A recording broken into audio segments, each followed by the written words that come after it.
Hi ಎಲ್ಲರಿಗೂ ನಮಸ್ತೆ. ನಾನು ನಿಮ್ಮ ಆಶಾ ಚಂದ್ರಭಟ್ಟ. ಶಾಸ್ನಳ ಪಾಕಕ್ಕೆ ನಿಮಗೆಲ್ಲರಿಗೂ ಸ್ವಾಗತ.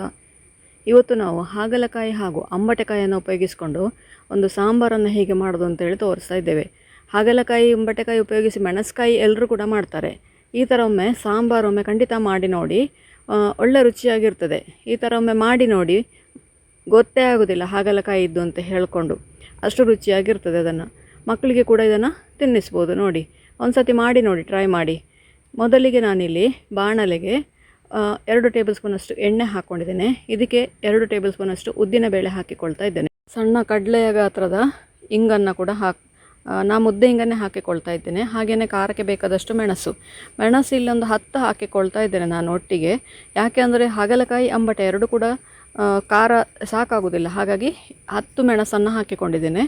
ಅದರ ಜೊತೆಗೆ ಒಂದು 2 ದಂಡು ಕರಿಬೇವನ್ನು ಹಾಕ್ಕೊಂಡಿದ್ದೇನೆ. 2 ಟೀ ಸ್ಪೂನಷ್ಟು ಕೊತ್ತಂಬರಿ ಹಾಗೆ 1 ಟೀ ಸ್ಪೂನಷ್ಟು ಜೀರಿಗೆಯನ್ನು ಹಾಕಿ ಚೆನ್ನಾಗಿ ಗರಿ ಗರಿ ಆಗೋವರೆಗೆ, ಒಳ್ಳೆ ಪರಿಮಳ ಬರುವವರೆಗೆ ಸಣ್ಣ ಉರಿಯಲ್ಲಿ ಫ್ರೈ ಮಾಡಿ. ಉದ್ದಿನಬೇಳೆ ಕರೆಕ್ಟಾಗಿ ಫ್ರೈ ಆಗಬೇಕು. ಇದರಲ್ಲಿ ಉದ್ದಿನಬೇಳೆಯ ಸ್ಮೆಲ್ಲೇ ನಿಮಗೆ ಮೇಯ್ನ್ ಆಗಿರ್ತದೆ. ಇದರಲ್ಲಿ ಚೆನ್ನಾಗಿ ಫ್ರೈ ಆಗುವಲ್ಲರಿಗೆ ಫ್ರೈ ಮಾಡಿ ತಣ್ಣಗಾಗಲಿಕ್ಕೆ ಬಿಡಿ. ಅಷ್ಟೊತ್ತಿಗೆ ನೀವು ತೆಂಗಿನಕಾಯನ್ನು ಹುರಿದುಕೊಳ್ಬೇಕು. 1 ತೆಂಗಿನಕಾಯನ್ನು ನಾನು ಉಪಯೋಗಿಸ್ಕೊಳ್ತಾ ಇದ್ದೇನೆ. ನಾನಿವತ್ತು ಅರ್ಧ kg ಹಾಗಲ್ಲ, ಹಾಗೇನೆ ಒಂದು 4-5 ಅಂಬಟೆಕಾಯಿ ಉಪಯೋಗಿಸ್ತಾ ಇದ್ದೇನೆ. ಹಾಗಾಗಿ ನಾನಿಲ್ಲಿ 1 ಕಾಯನ್ನು ಹಾಕಿಕೊಳ್ತಾ ಇದ್ದೇನೆ. 1 ಕಾಯನ್ನು ತುರಿದುಕೊಂಡು ಅದನ್ನು ಮಿಕ್ಸರ್ ಜಾರಿಗೆ ಹಾಕ್ಕೊಂಡು ತಣ್ಣಗಾದ ಮಸಾಲೆಯನ್ನು ಸೇರಿಸ್ಕೊಂಡು ನುಣ್ಣಗೆ ಫಸ್ಟಿಗೆ ರುಬ್ಬಿ ಇಟ್ಕೊಳ್ಳಿ. ಹಳ್ಳಿಯಲ್ಲಿ ಎಂತ ಆಗ್ತದೆ ಅಂದರೆ, ನಮಗೆ ಮಳೆಗಾಲದಲ್ಲಿ ಕರೆಂಟು ಯಾವಾಗಲೂ ಇರುವುದಿಲ್ಲ. ಹಾಗಾಗಿ ಕರೆಂಟ್ ಇರುವ ಟೈಮಲ್ಲಿ ಇದು ನೀವು ಈ ಥರ ರೆಡಿ ಮಾಡಿ ಇಟ್ಕೊಂಡ್ರೆ ಆರಾಮಾಗಿ ನೀವು ನಂತರ ಸಾಂಬಾರು ಮಾಡ್ಕೊಳ್ಬೋದು. ಹಾಗಾಗಿ ನಾನು ತೆಂಗಿನಕಾಯಿ ಮಸಾಲೆಯನ್ನು ಫಸ್ಟಿಗೆ ರುಬ್ಬಿ ಇಡ್ತಾ ಇದ್ದೇನೆ. ನೀವು ಅನ್ನಿಸ್ಬೋದು, ಇವಳಿಗಂತ ಮೊದಲು ಮಸಾಲೆ ಮಾಡಿ ಇಡ್ತಾ ಇದ್ದಾಳೆ ಅಂತ ಹೇಳ್ಕೊಂಡು. ಹಾಗಾಗಿ ನಾನು ಹೇಳ್ತಾ ಇರೋದು, ಇದನ್ನು ಈಗ ನುಣ್ಣಗೆ ಪೇಸ್ಟ್ ಮಾಡಿಕೊಳ್ಳಿ. ಪೇಸ್ಟ್ ಮಾಡಿ ಸೈಡಲ್ಲಿ ಇಟ್ಬಿಡಿ ಅದನ್ನು ಹಾಗೆಯೇ. ಈಗ ನೋಡಿ, ನಾನಿಲ್ಲಿ 3 ಹಾಗಲವನ್ನು ಉಪಯೋಗಿಸ್ಕೊಳ್ತಾ ಇದ್ದೇನೆ. ಇದನ್ನು ಚೆನ್ನಾಗಿ ಕಟ್ ಮಾಡಿಕೊಂಡು, ಇದು ಬೆಳೆದಿದೆ ಹಾಗಾಗಿ ನಾನು ಇದರ ಬೀಜವನ್ನೆಲ್ಲ ತೆಗೀತಾ ಇದ್ದೇನೆ. ಬೀಜ ಹಾಕಿದ್ರೆ ಸ್ವಲ್ಪ ಕಹಿ ಆಗ್ತದೆ, ಹಾಗೆ ಅದಕ್ಕೋಸ್ಕರ ನಾನು ಬೀಜವನ್ನು ತೆಗೆದುಕೊಳ್ತಾ ಇದ್ದೇನೆ. ಎಲ್ಲ ಬೀಜವನ್ನು ತೆಗೆದುಕೊಂಡು ಸಣ್ಣದಾಗಿ ಕಟ್ ಮಾಡ್ಕೊಳ್ಳಿ. ತುಂಬ ದೊಡ್ಡ ಹೋಳುಗಳನ್ನಾಗಿ ಮಾಡಿಕೊಳ್ಬೇಡಿ, ಅದು ಕಹಿ ಹೋಗಲಿಕ್ಕೆ ತುಂಬ ಟೈಮ್ ಬೇಕಾಗ್ತದೆ. ಸಣ್ಣದಾಗಿ ಕಟ್ ಮಾಡಿಕೊಂಡು ಅದನ್ನು ನೋಡಿ ಈ ಥರ ತೆಳ್ಳಗೆ ಹೆಚ್ಚಿಕೊಂಡಿದ್ದೇನೆ ನಾನು. ಅದನ್ನು ಈಗ ಸ್ವಲ್ಪ ಅರಶಿನ ಹಾಗೆಯೇ ಒಂಚೂರು ಉಪ್ಪು ಹಾಕಿ ಒಂದು ಬೌಲಲ್ಲಿ ಹಾಕಿ ಅದನ್ನು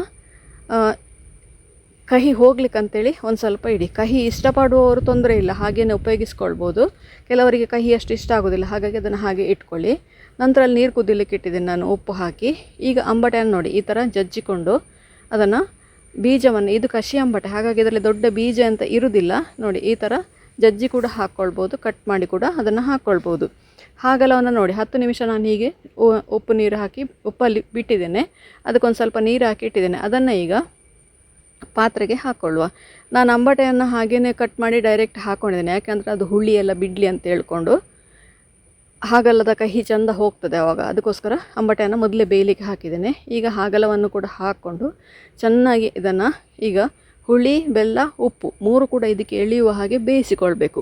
ಅಂದರೆ ಒಂದು 10 ನಿಮಿಷ, 10ರಿಂದ 15 ನಿಮಿಷ ಬೇಕಾಗ್ತದೆ. ಇದಕ್ಕೀಗ ಸ್ವಲ್ಪ ಅರಶಿನ, ಒಂಚೂರು ಮೆಣಸಿನ ಹೊಡಿ. ಮೆಣಸು ನಾವು ಆಲ್ರೆಡಿ 10 ಹಾಕಿದ್ದೇವೆ, ಹಾಗಾಗಿ ನೋಡ್ಕೊಂಡು ಹಾಕಿ. ಬಟ್ ಸಾಕಾಗೋದಿಲ್ಲ, ಹಾಗಾಗಿ ಏನೂ ತೊಂದರೆ ಆಗೋದಿಲ್ಲ ಇಷ್ಟು ಹಾಕಿದರೆ. ಮೆಣಸಿನ ಹೊಡಿ ಹಾಕ್ಕೊಳ್ಳಿ. ಇದರ ಜೊತೆಗೇ ನೀವು ಎಷ್ಟು ಸಿಹಿಗೆ ಎಷ್ಟು ಬೆಲ್ಲ ಬೇಕು ಅಷ್ಟು ಬೆಲ್ಲವನ್ನು ಕೂಡ ಹಾಕ್ಕೊಳ್ಬೇಕು. ನಾನಿಲ್ಲಿ 2 ಅಚ್ಚು ಬೆಲ್ಲ ಹಾಕ್ಕೊಂಡಿದ್ದೇನೆ. 2 ಅಚ್ಚು ಬೆಲ್ಲ ಅಂದರೆ ಆಣಿ ಬೆಲ್ಲ ಅಂತೇಳಿ ಬರ್ತದೆ, ಅದನ್ನು 2 ಅಚ್ಚನ್ನು ಹಾಕ್ಕೊಂಡಿದ್ದೇನೆ. ನೋಡಿ, ಇದೀಗ ಚಂದ ಬೆಂದಿದೆ. ಅಂಬಟೆ ಕೂಡ ಬೆಂದಿದೆ, ಹಾಗಲಕಾಯಿ ಕೂಡ ಬೆಂದಿದೆ. ಇದಕ್ಕೆ ಈಗ ನಾವು ರುಬ್ಬಿದಂತಹ ಮಸಾಲೆಯನ್ನು ಸೇರಿಸಿ ಅದಕ್ಕೆ ಎಷ್ಟು ನೀರು ಬೇಕೋ ಅಷ್ಟು ನೀರನ್ನು, ಸಾಂಬಾರಿನ ಅಳತೆಗೆ ನೀರು ಹಾಕ್ಕೊಂಡು ಚೆನ್ನಾಗಿ 5-6 ನಿಮಿಷ ಕುದಿಸ್ಕೊಂಡ್ರೆ ನಮ್ಮ ರುಚಿಯಾದ ಹಾಗಲಕಾಯಿ ಅಂಬಟೆಕಾಯಿಯ ಸಾಂಬಾರು ರೆಡಿ ಆಗ್ತದೆ. ಇದಕ್ಕೆ ಸಿಂಪಲಾದ ಒಂದು ಒಗ್ಗರಣೆ ಮಾಡಿಕೊಳ್ಳಿ. ಒಗ್ಗರಣೆಗೆ ಸಾಸಿವೆ, ಎಣ್ಣೆ, ಮೆಣಸು, ಕರಿಬೇವು ಇವಿಷ್ಟು ಹಾಕ್ಕೊಂಡ್ರೆ ಸಾಕು. ಇದನ್ನು ಜಾಸ್ತಿ ತಿಕ್ನೆಸ್ ಇಡಬೇಡಿ, ಒಂದು ಸ್ವಲ್ಪ ತೆಳ್ಳಗೆ ಮಾಡಿ. ಯಾಕೆಂದರೆ ನಾವು ಉದ್ದಿನಬೇಳೆ ಹಾಕಿರೋದ್ರಿಂದಾಗಿ ಅದು ಇನ್ನೂ ಕುದೀತಾ ತಿಕ್ಕಾಗ್ತದೆ ಅದು. ಈಗ ನೋಡಿ, ಒಗ್ಗರಣೆ ಹಾಕಿ ನಮ್ಮ ರುಚಿಯಾದ ಸಾಂಬಾರು ರೆಡಿ ಆಯಿತು. ನೀವು ಕೂಡ ಒಮ್ಮೆ ಖಂಡಿತ ಟ್ರೈ ಮಾಡಿ ನೋಡಿ, ಹೇಗಾಯಿತು ಅಂತೇಳಿ ಕಮೆಂಟ್ ಮೂಲಕ ನನಗೆ ತಿಳಿಸಿ. ಲೈಕ್ ಕೊಟ್ಟು ಶೇರ್ ಮಾಡಿ. ನೀವಿನ್ನೂ ನಮ್ಮ ಚಾನಲನ್ನು ಸಬ್ಸ್ಕ್ರೈಬ್ ಮಾಡ್ಕೊಳ್ಳಿಲ್ಲ, ಸಬ್ಸ್ಕ್ರೈಬ್ ಮಾಡಿಕೊಂಡು ಪಕ್ಕದಲ್ಲೇ ಇರುವ ಬೆಲ್ ಐಕಾನನ್ನು ಒತ್ತಿ ನಮ್ಮನ್ನು ಸಪೋರ್ಟ್ ಮಾಡಿ. ಮುಂದಿನ ವಿಡಿಯೋದಲ್ಲಿ ಇನ್ನೊಂದು ಹೊಸ ಅಡಿಗೆಯೊಂದಿಗೆ, ಇನ್ನೊಂದು ಹೊಸ ರೆಸಿಪಿಯೊಂದಿಗೆ ಪುನಃ ನಿಮ್ಮನ್ನು ಭೇಟಿಯಾಗ್ತೇನೆ. ಧನ್ಯವಾದಗಳು. ಈ ಥರದ ಸಾಂಬಾರು ನೀವು ಯಾವತ್ತಾರು ಮಾಡಿದ್ದೀರಾ ಅಂತೇಳಿ ನನಗೆ ಕಮೆಂಟ್ ಮಾಡಿ ಹೇಳಿ ಆಯಿತಾ.